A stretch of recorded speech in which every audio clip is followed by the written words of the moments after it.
আমরা এই পিএসসি সংস্কার করার জন্য পিএসসিতে আমার সময় দেওয়ার জন্য যে দেখা গেছে আমরা আমার 200 হওয়ার কারণে আমরা ভালো ক্যাডারগুলি আমরা পাই না। আমাদের প্রথম দফা 45তম বিসিএস থেকে ভাইবার নাম্বার 200-র পরিবর্তে 100 করতে হবে। যদি ইন্টারিম পিএসসি আমাদের এই দাবি আমাদের বক্তব্য কর্ণপাত না করে তাহলে তাদেরকেও রাজপথে এসে আমাদের জবাবদিহি করতে হবে। আমাদের যে 6 দফা ঘোষণা করছি। আমাদের প্রথম দফা 45তম বিসিএস থেকে ভাইবার নাম্বার 200-র পরিবর্তে 100 করতে হবে। লিখিত ভাইবার নাম্বার সবার সামনে প্রকাশ করতে হবে। আমাদের দ্বিতীয় দাবি প্রতিটি বিসিএস এর সুনির্দিষ্ট রুট ম্যাপ ঘোষণা করতে হবে।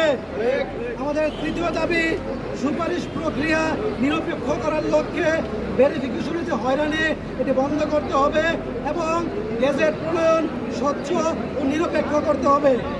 আমাদের চতুর্থ দাবি ভাইবা উত্তীর্ণ সকলের চাকরি নিশ্চিত করতে হবে। আপনারা জানেন একটি শিক্ষার্থী ভাইবা পাস করার পরেও তার কিন্তু চাকরি হয় না। আমরা মনে করি এটি তার সঙ্গে একটি অমানবিক আচরণ। ফলে যে সকল শিক্ষার্থী ভাইবায় উত্তীর্ণ হবে তাদেরকে যেন চাকরির ব্যবস্থা করা হয়।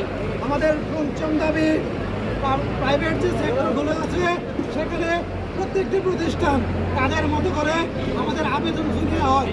দেখা গেল ডিপিএসসি তারা একটা পরীক্ষার জন্য 1000 টাকা পর্যন্ত আবেদন নেয়, বন্ধুগণ নেয় না? আমাদের আজকের এই কর্মসূচি থেকে আমরা দাবি করছি আমাদের প্রাইভেট সেক্টরে যেগুলো আছে সরকারের বাইরে সেখানে আবেদন ফি অবশ্যই শিক্ষার্থীদের একটি সহনীয় মাত্রায় আনতে হবে। আমাদের ষষ্ঠ দাবি বিসিএস সহ সকল চাকরি পরীক্ষার ভাইবা বোর্ডে একটি নিরপেক্ষ বোর্ড গঠন করতে হবে। আমরা স্পষ্ট বলতে চাই ভাইবা বোর্ডে অবশ্যই নিরপেক্ষ নিয়োগ দিতে হবে। আমাদের অষ্টম দাবি 46তম বিসিএস আর কোনো প্রমাণের অপেক্ষা রাখে না। এই বিসিএস প্রশ্ন ফাঁসির মাধ্যমে হয়েছে।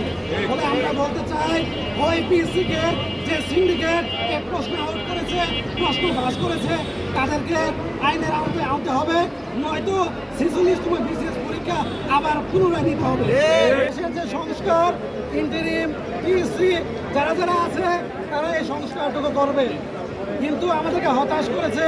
সেজন্য আজকে আমাদের এই পাবলিক সার্ভিস কমিশনকে সংস্কার করার জন্য আমাদের আবার রাজপথে আসতে হয়েছে।